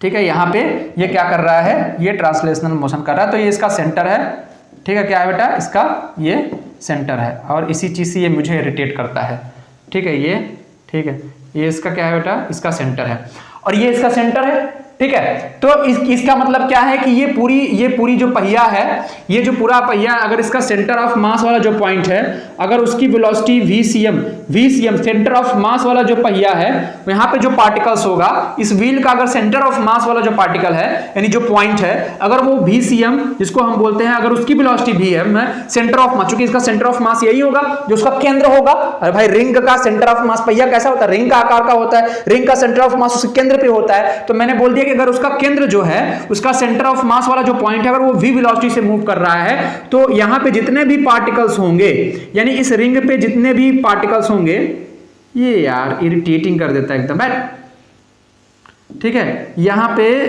1 मिनट यार, इसीलिए ना इस पे हमको ये सेंटर ऑफ मास की वेलोसिटी भी है। तो यहाँ पे जितने भी पार्टिकल्स होंगे मेरे बेटा, चाहे यहाँ की बात करें, यहाँ के जो पार्टिकल्स होंगे उसकी भी वेलोसिटी भी होगी, यहाँ भी पार्टिकल की वेलोसिटी अगर भी होगी, अगर ये इधर की तरफ मूव कर रहा है तो यहाँ जो पार्टिकल्स होगा उसकी वेलोसिटी भी होगी, यहाँ जो पार्टिकल्स होगा उसकी भी वेलोसिटी भी होगी, यहाँ जो पार्टिकल्स होगा उसकी भी वेलोसिटी भी होगी। यानी अगर कोई बॉडी, अगर कोई पहिया है, अगर वो क्या कर रही है, केवल ट्रांसलेशनल मोशन कर रही है, ऐसे केवल ट्रांसलेशनल मोशन कर रही है, रोटेट नहीं कर रही है, अभी अलग अलग पढ़ रहे हैं, केवल ट्रांसलेशनल मोशन कर रही है, केवल आगे ऐसे बढ़ रही है, तो जो उसका सेंटर ऑफ मास यानी जो उसके केंद्र वाला जो पार्टिकल होगा, यानी केंद्र वाला जो बिंदु होगा, उसकी जो वेलोसिटी होगी, उसी वेलोसिटी के साथ हर एक पार्टिकल, उसके ऊपर हर एक पार्टिकल जो होगा उसकी वेलोसिटी भी वही होगी। अब इसको रिजिड बॉडी से कैसे समझते हैं, मान लो ये आपका रिजिड बॉडी है, ये आपका रिजिड बॉडी है। अब चूंकि बेटा रिजिड बॉडी क्या करता है, बहुत सारे पार्टिकल से मिलकर बना होता है। मैंने मान लिया कि ये जो पार्टिकल है, ये जो पॉइंट है, इसका सेंटर ऑफ मास है, इस रिजिड बॉडी का सेंटर ऑफ मास है। अगर ये रिजिड बॉडी ऐसे v वेलोसिटी के साथ आगे बढ़ रही है, दैट मींस कि इसका अगर सेंटर ऑफ मास वाला जो पॉइंट है, सेंटर ऑफ मास वाला जो पॉइंट है, अगर उसकी वेलोसिटी v है और इधर की तरफ डायरेक्शन है, तो इसका मतलब क्या हो गया, इसका मतलब मेरे बालक हो गया कि इसके जितने भी पार्टिकल्स होंगे सब v वेलोसिटी के साथ, सबकी वेलोसिटी सेम होगी और डायरेक्शन भी वही होगा जो सेंटर ऑफ मास का डायरेक्शन होगा, ठीक है। तो इसका मतलब है कि अगर कोई रिजिड बॉडी केवल प्योर ट्रांसलेशनल मोशन कर रही है, तो उसके अंदर के जितने भी पार्टिकल्स होंगे सबकी वेलोसिटी उसी के बराबर होगी जिस वेलोसिटी के साथ उस रिजिड बॉडी का सेंटर ऑफ मास मूव कर रहा होगा। अगर उस सेंटर ऑफ मास की वेलोसिटी भी है और वो इधर की तरफ है, तो उसके अंदर जितने भी पार्टिकल्स होंगे सबकी वेलोसिटी भी होगी और सब भी इधर की तरफ मूव कर रहे होंगे। इस कंडीशन को बोलते हैं क्या बेटा, प्योर ट्रांसलेशनल मोशन, जिसे मैंने पहिए समझाने की कोशिश की। अब यहाँ का जो पार्टिकल्स होगा उसकी वेलोसिटी इधर भी होगी, यहाँ का जो पार्टिकल्स होगा उसकी वेलोसिटी भी होगी, और इसके पहिए के ऊपर जितने भी पार्टिकल्स होंगे सबकी वेलोसिटी इधर की तरफ होगी, क्योंकि सेंटर ऑफ मास उधर की तरफ भी वेलोसिटी से मूव कर रहा है। तो ट्रांसलेशनल मोशन में रिजिड बॉडी के हर एक पार्टिकल का वेलोसिटी वही होता है जो सेंटर ऑफ मास का वेलोसिटी होता है। उस रिजिड बॉडी के सेंटर ऑफ मास का जो वेलोसिटी होता है वो हर एक पार्टिकल का वेलोसिटी होता है और डायरेक्शन भी वही होता है। ये तो आप लोगों ने पढ़ा क्या, ट्रांसलेशनल मोशन में, ये चीज समझ गया। बेटा रोटेशनल मोशन की बात करें, मान लिया कि ये क्या कर रहा है, ये पूरी जो हमारा जो चक्का है, जो व्हील है, ये इस एक्सिस के अबाउट जो ऐसे पास हो रही है, जो ये आपकी आंखों की तरफ से आ रही है, और ये एक्सिस ऐसे जैसे परपेंडिकुलर है, इस जिस प्लेन में ये व्हील है उस व्हील के जो परपेंडिकुलर एक्सिस है, अगर इसको z एक्सिस माने तो ये z एक्सिस के अबाउट ये क्या कर रही है, रोटेट कर रही है, क्योंकि जब भी कोई चीज रोटेट करती है हमको एक्सिस ऑफ रोटेशन की जरूरत पड़ती है, तो ये रोटेट कर रही है ना। और मान लिया कि इस व्हील का रेडियस कितना है बेटा, इस व्हील का रेडियस r है, क्योंकि व्हील का भी एक रेडियस होगा, अगर सर्कुलर है तो उसका रेडियस होगा बेटा ठीक है। तो अगर मैं इस पॉइंट पे अगर वेलोसिटी देखना चाहूं, इस पॉइंट पे वेलोसिटी देखना चाहूं, क्योंकि ये सर्कुलर क्या कर रहा है, रोटेट कर रहा है, यानी कि सर्कुलर मोशन कर रहा है। दैट मींस कि अगर ये चीज ऐसे कोई चक्का अगर रोटेट कर रहा होगा तो उसका हर एक पार्टिकल क्या कर रहा होगा, उसका हर एक पार्टिकल उस एक्सिस के अबाउट सर्कुलर मोशन कर रहा होगा। तो इस पार्टिकल की बात करें तो अगर वेलोसिटी देखना चाहे तो टेंजेंशियल होता है, क्योंकि वेलोसिटी का डायरेक्शन जो होता है हमेशा क्या होता है, वेलोसिटी का डायरेक्शन हमेशा टेंजेंशियल होता है। इधर v होगा और v बराबर क्या होगा बेटा, r रेडियस और r इंटू ओमेगा, क्योंकि सर्कुलर मोशन के केस में v और v बराबर r ओमेगा लिख देते हैं बेटा। r कितनी डिस्टेंस पर है और ओमेगा जिस ओमेगा के साथ घूम रहा है बेटा। यहां पे बात करेंगे इस पॉइंट पे, तो यहां पे नीचे की तरफ टेंजेंशियल होगा तो v बराबर कितना आ जाएगा, r इंटू ओमेगा, अगर ये ऐसे रोटेट कर रहा है। इस पॉइंट पे इस पार्टिकल की वेलोसिटी देखना चाहेंगे तो v बराबर कितना आ जाएगा, v जो वेलोसिटी आ जाएगी इस पार्टिकल की वो r इंटू ओमेगा आ जाएगी। और इस पॉइंट पे देखना चाहेंगे तो वो भी पॉइंट पे क्या आ जाएगा, v into r into omega आ जाएगी। हाँ, लेकिन अगर यहां पे कोई पार्टिकल्स होगा, मान लो उसके तीली पे ही कोई पार्टिकल्स है, अगर उसकी वेलोसिटी देखना चाहेंगे तो उसकी वेलोसिटी v बराबर r ओमेगा होगी, क्योंकि वो भी सर्कुलर मोशन कर रहा होगा। ये वाला पार्टिकल भी ऐसे, क्योंकि इस एक्सिस के अबाउट घूम रहा है, तो चाहे कोई भी पार्टिकल लो, उसके अंदर जितने भी पार्टिकल्स होंगे सब सर्कुलर मोशन कर रहे होंगे, तो ये वाला पार्टिकल भी सर्कुलर मोशन कर रहा होगा, यानी ये वाला पार्टिकल कुछ इस तरीके से सर्कुलर मोशन कर रहा होगा, तो इसका भी वेलोसिटी डायरेक्शन v बराबर ही हो जाएगा ओमेगा सबके लिए सेम रहेगा, क्योंकि कोई भी पार्टिकल रिजिड बॉडी अगर क्या करी, रोटेशनल मोशन करी, तो उसका ओमेगा सबका सेम होता है। हाँ, क्या चेंज हो सकता है बेटा, यहां पे ये डिस्टेंस r, ये पार्टिकल का डिस्टेंस r हो जाता है, यहां पे हो जाएगा v बराबर r ओमेगा। यानी कहने का मतलब है कि अगर ये कोई रिजिड बॉडी है और इसके बहुत सारे पार्टिकल्स हैं और वो इस एक्सिस के अबाउट क्या कर रही है बेटा, इस एक्सिस के अबाउट ओमेगा एंगुलर वेलोसिटी के साथ क्या कर रही है, रोटेट कर रही है। इस एक्सिस के अबाउट ओमेगा वेलोसिटी के साथ रोटेट कर रही है।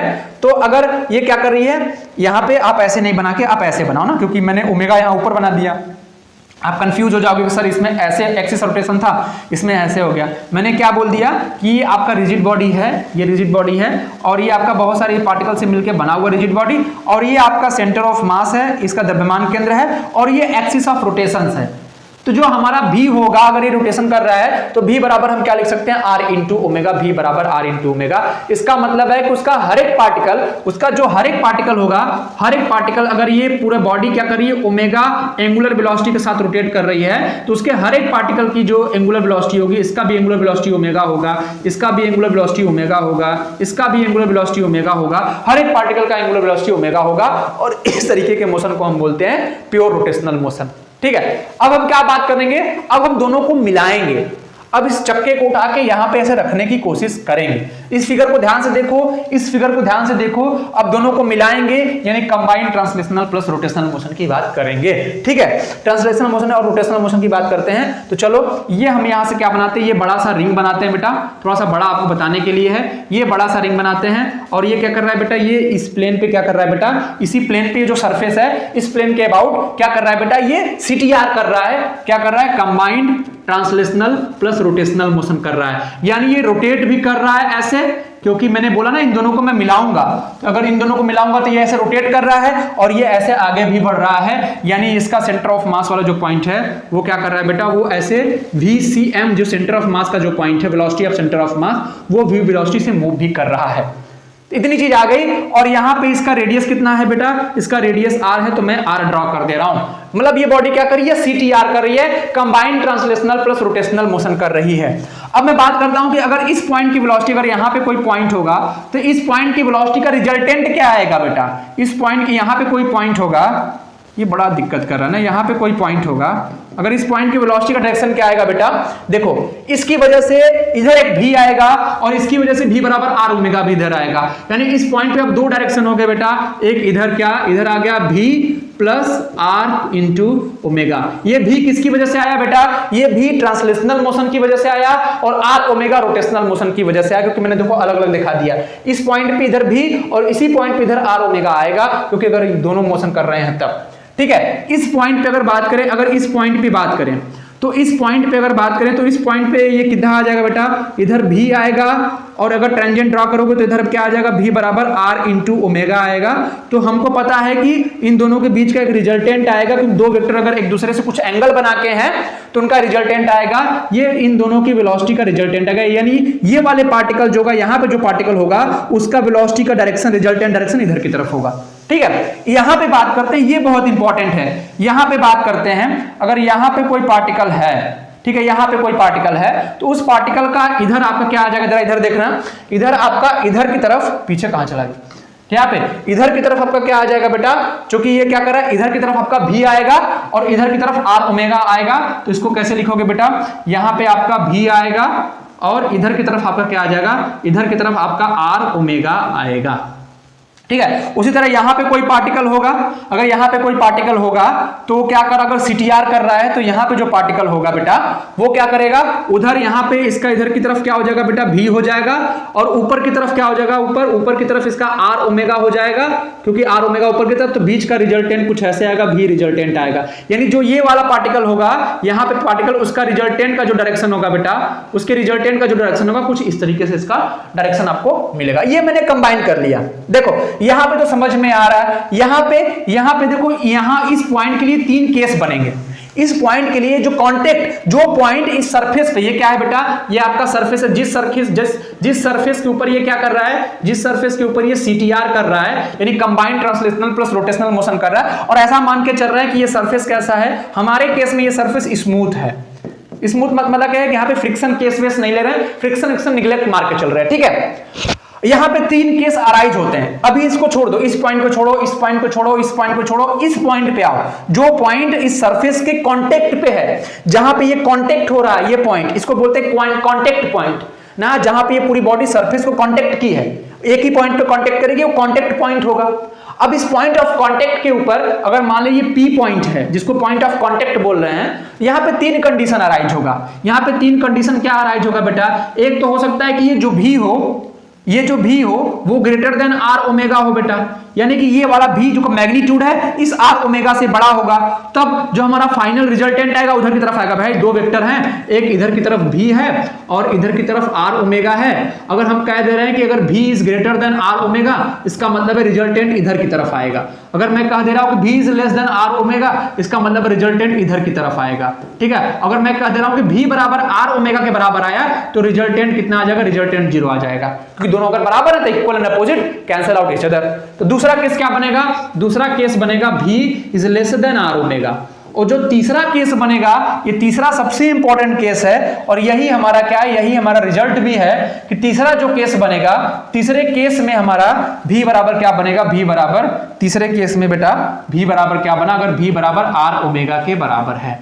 ये तीसरे केस के ऊपर ज्यादा फोकस करना बेटा, ये तीसरा केस, ठीक है। इस केस के ऊपर क्या होगा, इस केस के ऊपर बॉडी क्या कर जाएगी बेटा, इस केस के ऊपर बॉडी जो को भी ज्यादा हो जाएगा, यानी ये वाली बॉडी ज्यादा, ये वाला वेलोसिटी ज्यादा हो जाएगा, ये आर ओमेगा कम हो जाएगा, यानी बॉडी ऐसे स्किड कर जाएगी, क्या कर जाएगी बेटा, स्किड कर जाएगी, यानी बॉडी क्या कर जाएगी बेटा, ये स्किड कर जाएगी, यानी ये ऐसे आगे की तरफ ऐसे स्किड कर जाएगी। अगर ये भी कम होगा, आर ओमेगा ज्यादा होगा, इधर का ज्यादा हो जाएगा, यानी बॉडी क्या कर जाएगी बेटा, बॉडी स्लिप कर जाएगी, यानी फिसल जाएगी ना, जो भी वो स्लिप की स्पेलिंग। हाँ, लेकिन अगर भी बराबर आर ओमेगा हो जाएगा, यानी इस कांटेक्ट पॉइंट पे जो velocity, relative velocity, contact point का relative velocity with respect to the ground, अगर उसकी वेलोसिटी यहां पे कांटेक्ट पॉइंट की वेलोसिटी हो जाएगी v एट पॉइंट p, यानी कांटेक्ट पॉइंट की जो वेलोसिटी हो जाएगी 0 हो जाएगी, उस केस में relative velocity of contact point किसका, with respect to the ground, ground के रिस्पेक्ट में उसकी वेलोसिटी 0 हो जाएगी। इसका मतलब है कि जब v और r ओमेगा बराबर हो जाएगा तो रिजल्टेंट नहीं आएगा। इस तरीके के मोशंस को बोलते हैं क्या, इस तरीके को बोलते हैं प्योर रोलिंग। क्या बोलते हैं बेटा, प्योर रोलिंग मोशन। तो कभी कभी आपके सीधे एंट्रेंस में पूछता है कि what is the condition of pure rolling motion. तो प्योर रोलिंग का कंडीशन यही है कि जो पॉइंट सरफेस के साथ कांटेक्ट हो रहा है उस पॉइंट का रिलेटिव मोशन बेटा क्या हो जाए, 0 हो जाए। उस पॉइंट का रिजल्टेंट मोशन, उस पॉइंट पे जो भी पार्टिकल्स होगा, उस पॉइंट पे जो भी पार्टिकल्स होगा, उस पार्टिकल का रिलेटिव वेलोसिटी वो क्या हो जाएगी बेटा, 0 हो जाएगी। रिलेटिव वेलोसिटी 0 होने का मतलब है कि वो बॉडी प्योर रोलिंग करेगी। दैट मीन प्योर रोलिंग को ही बोलते हैं CTR। दैट बॉडी क्या करेगी, कंबाइंड ट्रांसलेशनल रोटेशन मोशन करेगी, यानी कि वो रोल करते हुए ऐसे ऐसे आगे भी बढ़ेगी। ये तभी होगा जब हमारा v बराबर क्या हो जाएगा, आर ओमेगा हो जाएगा। यानी जिस वेलोसिटी के साथ बॉडी आगे बढ़ रही है उसकी वेलोसिटी, यानी सेंटर ऑफ मास की अगर वेलोसिटी v है तो हमारा क्या हो जाएगा, जो r और ओमेगा का मल्टीप्लाई करेंगे, एंगुलर वेलोसिटी और r का मल्टीप्लाई करेंगे, उसका जो मल्टीप्लिकेशन होगा अगर वो v के जस्ट बराबर आ जाएगा तभी हमारी बॉडी क्या करेगी, v बराबर r ओमेगा के बराबर आ जाएगा। इसी केस में हमारी क्या हो जाएगी, बॉडी केवल प्योर रोलिंग मोशन करेगी। अगर ऐसा कुछ होगा, ये ज्यादा ये कम, तो स्किड कर जाएगी, स्लिप कर जाएगी, तो हमारा हो जाएगा स्किडिंग मोशन, स्लीपिंग मोशन। अगर प्योर रोलिंग का केस है तो v बराबर r ओमेगा के बराबर आ जाएगा। ठीक है। हाँ, अब जरा देखो कि अगर यहां पे वेलोसिटी कितनी हो गई, यहां पे वेलोसिटी 0 हो गई, ठीक है, यहां पे वेलोसिटी कितनी होगी, यहां पे वेलोसिटी v हो जाएगी। यहां पे अगर v बराबर r ओमेगा हो जाएगा, अगर v बराबर r ओमेगा अगर हो जाएगा प्योर रोलिंग के केस में, तो यहां पे क्या हो जाएगा, यहां पे 2v के बराबर हो जाएगा, क्योंकि v की जगह r ओमेगा रख देंगे तो इस पॉइंट की वेलोसिटी 2v, इस पॉइंट की वेलोसिटी v और इस पॉइंट की वेलोसिटी 0। तो ये डिपेंड कर रही है कि उस पॉइंट का जो ये पॉइंट है उस पॉइंट से डिस्टेंस कितनी, किस पे डिपेंड करे, डिस्टेंस पे। यहां डिस्टेंस नहीं था पॉइंट से तो यहां पे 0 वेलोसिटी, यहां पहुंचते पहुंचते डिस्टेंस r हो गई तो वेलोसिटी क्या हो जाएगी, v हो गई। यहां पहुंचते पहुंचते distance r plus r 2r हो गई तो वेलोसिटी कितनी हो जाएगी, 2v हो जाएगी। और मान लो और बड़ा होता है, यहां 3r हो जाता, यहां वेलोसिटी 3v हो जाती। तो किस पे डिपेंड कर रही है, distance depend, point of contact से उस पॉइंट का बीच का डिस्टेंस कितना। जैसे अगर आप यहां का डिस्टेंस, यहां का रिजल्टेंट निकालेंगे, अगर यहां पे अगर v और r ओमेगा के बराबर आ जाएगा तो ये v भी, ये भी v हो जाएगा, और दो वेक्टर का v भी है, 90 डिग्री का कोण बना रहे हैं तो उनके बीच का रिजल्टेंट अंडर रूट में 2v आ जाएगा, शायद आई थिंक 2v आ जाएगा। इसका मतलब है कि ये जाहिर सी बात है इससे कम होगा, 2v से कम होगा, 1.73 होता है, 1.41 होता है। यानी कि भाई ये डिस्टेंस भी तो कम है ना, ये डिस्टेंस भी तो कम है ना, ये पॉइंट कांटेक्ट से ये डिस्टेंस, इस डिस्टेंस तो कम ही होगा ना बेटा, ये डिस्टेंस होगा। तो वो डिपेंड कर रही है कि पॉइंट ऑफ कांटेक्ट से वो पार्टिकल, वो पॉइंट के बीच की डिस्टेंस कितनी है, उस पर ये चीजें डिपेंड कर रही है। ठीक है, अब निकालते हैं कि ये इसका कितना आता है। अगर कोई बॉडी सीटीआर कर रही है, कंबाइंड ट्रांसलेशनल प्लस रोटेशनल कर रही है, तो उसकी काइनेटिक एनर्जी कितनी आती है ना। ठीक है, लास्ट पॉइंट है कि अगर हम बात करेंगे, अगर टोटल एनर्जी लिखने की बात करेंगे, अगर कोई बॉडी सीटीआर करी तो उसकी टोटल एनर्जी लिखेंगे ई काइनेटिक एनर्जी ऑफ, यहां पे ऐसे लिखते हैं काइनेटिक एनर्जी। अगर टोटल काइनेटिक एनर्जी लिखने की बात करेंगे तो हम लिखेंगे काइनेटिक एनर्जी ऑफ रोटेशन ऐसे, plus kinetic energy of translation, kinetic energy of translational, ऐसे मैंने लिख दिया, kinetic energy of rotational plus kinetic energy of translational. Rotation की काइनेटिक एनर्जी कितनी आती है बेटा, ट्रांसलेशनल की पहले लिख रहे हैं, ट्रांसलेशन की रोटेट कितनी आती है, हाफ m और उसका वेलोसिटी का v स्क्वायर ना, जो उसके सेंटर ऑफ मास की वेलोसिटी थी। बेसिकली ये क्या था, ये vcm था, velocity of the centre of mass. ठीक है, प्लस रोटेशनल की काइनेटिक एनर्जी कितनी आती है, हाफ I ओमेगा स्क्वायर, ये आता ना। और I क्या है बेटा, I मोमेंट ऑफ इनर्शिया है, वो जो एक्सिस उस एक्सिस के अबाउट जो वो पास हो रही है, ये I क्या है बेटा, ये ICM है, इतना याद रखना। जो ये जो I है, देखो जब ये बॉडी क्या कर रोटेट करे तो इस एक्सिस के अबाउट ये रोटेट कर रही है, ये एक्सिस क्या है, सेंटर ऑफ मास से एक्सिस पास हो रहा है ना। तो अब क्या कर दोगे बेटा, अब तुम इस केस में क्या कर दोगे, इस केस में यहां पे mv स्क्वायर, और v बराबर क्या होता है बेटा, v बराबर r इंटू ओमेगा होता है। ठीक है, v बराबर क्या होता है बेटा, v बराबर r इंटू ओमेगा होता है। तो यहां पे लिख दो हाफ m और ये हो जाएगा r स्क्वायर ओमेगा स्क्वायर। ठीक है, क्योंकि v बराबर r ओमेगा अभी आप लोगों ने लिखा, इस केस में v बराबर r ओमेगा होता है प्लस हाफ, ठीक है, और यहां पे I ओमेगा स्क्वायर, ये ICM है, इतना याद रखना। ठीक है, तो यहां कुछ कॉमन हो जाएगा बेटा, क्या कॉमन हो जाएगा, हाफ, और आपका कॉमन हो जाएगा क्या, ओमेगा स्क्वायर। ठीक है, और क्या बचा, ICM plus MR square, MR square, ये हमारा आ गया।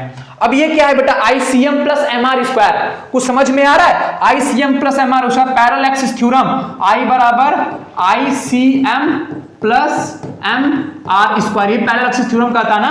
इसका मतलब है बेटा कि अगर ये लिखा है, अगर आपको ये ICM आपको पता है, ये इस एक्सिस के अबाउट इस बॉडी का रोटेशनल मोशन पता है, और ये R डिस्टेंस ये है, यानी कि जो ICM प्लस MR स्क्वायर आया है, ये जो ICM प्लस MR स्क्वायर आया है, क्यों चल नहीं रहा है, ठीक है, ये ICM प्लस MR स्क्वायर आया है बेटा, यानी कि ये इस एक्सिस के अबाउट जो पॉइंट ऑफ कांटेक्ट है, उस पॉइंट ऑफ कांटेक्ट के अबाउट उस बॉडी का मोमेंट ऑफ इनर्शिया बता रहा है। अगर यहां के पॉइंट के अबाउट मोमेंट ऑफ इनर्शिया निकालोगे तो क्या आएगा, ICM इसके अबाउट प्लस MR स्क्वायर, यानी जो पूरा ब्रैकेट के अंदर ICM प्लस MR स्क्वायर लिखा है, वो बता रहा है कि जो पॉइंट ऑफ कांटेक्ट है, जहां पे रिलेटिव वेलोसिटी 0 है, उस पॉइंट ऑफ कांटेक्ट के अबाउट मोमेंट ऑफ इनर्शिया कितना है इस पूरे पूरी बॉडी का। इसका मतलब है कि यहाँ पे ये क्या आ जाएगा, ये I क्या आ जाएगा, I एट पॉइंट P, ये जो पॉइंट P था उसके अबाउट मोमेंट ऑफ इनर्शिया था, that means kinetic energy, total kinetic energy कितना आ जाएगा, half I at point P omega square. और ये जो I एट पॉइंट P है इसको बोलते हैं इंस्टेंटेनियस एक्सिस ऑफ रोटेशन।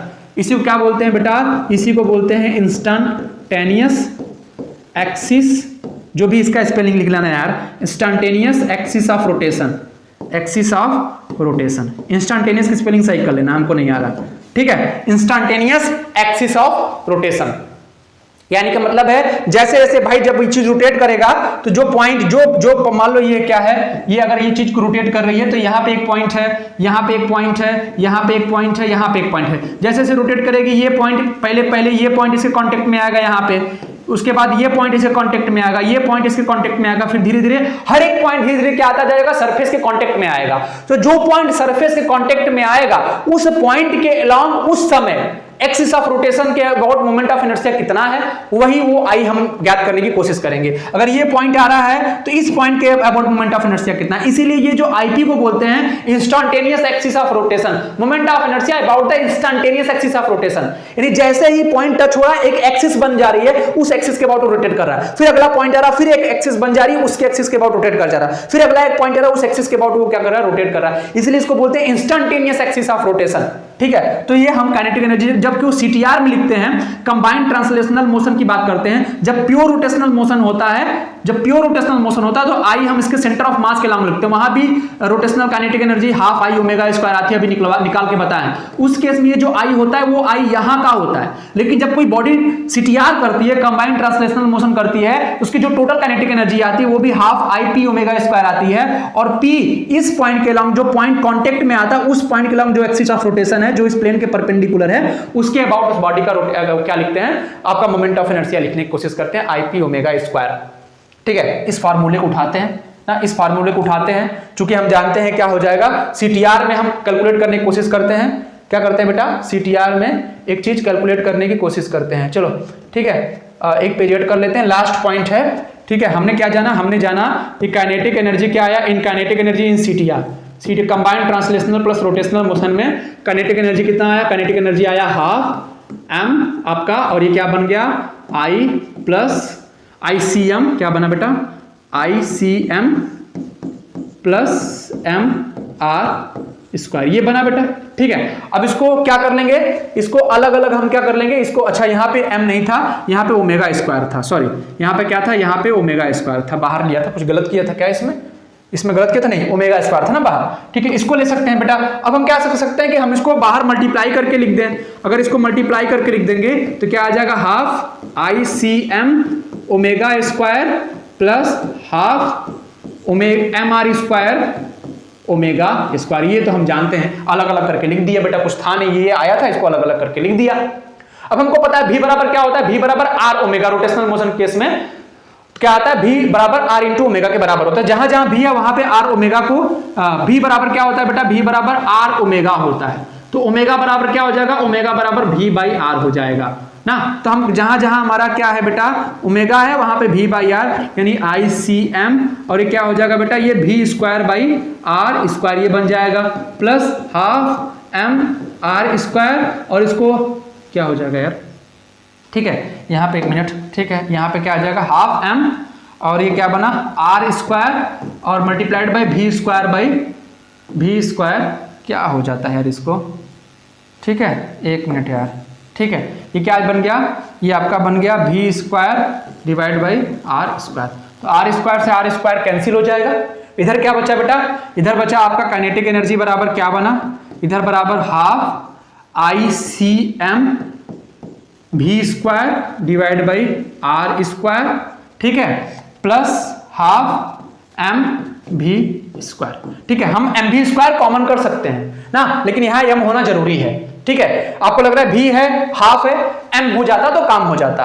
हम ये भी तो जानते हैं ना, radius of gyration, radius of gyration में हमने क्या बोला था, I बराबर जो होता है वो M के स्क्वायर के बराबर होता है, ये फार्मूला पढ़ा था, रेडियस ऑफ गायरेशन M के स्क्वायर, जहां K क्या है, K रेडियस ऑफ गायरेशन है, और I मोमेंट ऑफ इनर्शिया, ये सारी चीज मैंने बताई है। तो I की जगह M के स्क्वायर रख देंगे तो काइनेटिक एनर्जी क्या मिल जाएगी, काइनेटिक एनर्जी मिल जाएगी हाफ आई यानी आई की जगह एम के स्क्वायर, यहां से क्या हो जाएगा बेटा एम के स्क्वायर और V square divide by R square plus half M V square. ठीक है, यहां से कुछ कॉमन हो जाएगा बेटा, क्या half M V square common हो जाएगा, तो हमारी काइनेटिक एनर्जी क्या आई, काइनेटिक एनर्जी आपकी बन गई हाफ एम भी स्क्वायर और ब्रैकेट के अंदर 1 plus K square divide by R square, ये आपका काइनेटिक एनर्जी आ गई combined translational plus rotational motion में। ये क्या आ जाएगा आपको, टोटल काइनेटिक एनर्जी आ गई half M B square 1 plus K square divide by R square, जो के क्या है, रेडियस ऑफ गाइरेशन है।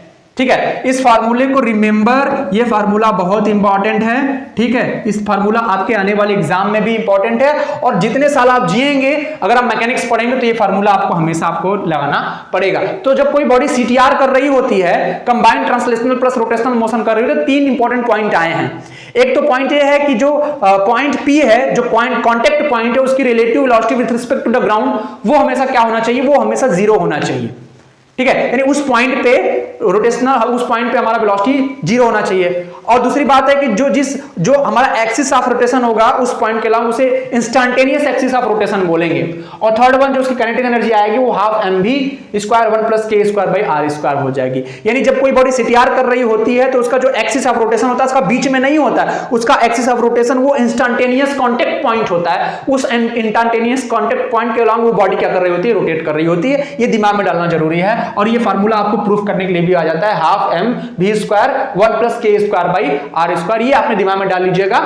और एक छोटा सा प्रयास है हमारी तरफ कि आप लोग को अच्छी पढ़ाई, अच्छी सारी अच्छा आपका एक गाइडेंस आपको दिया जाए।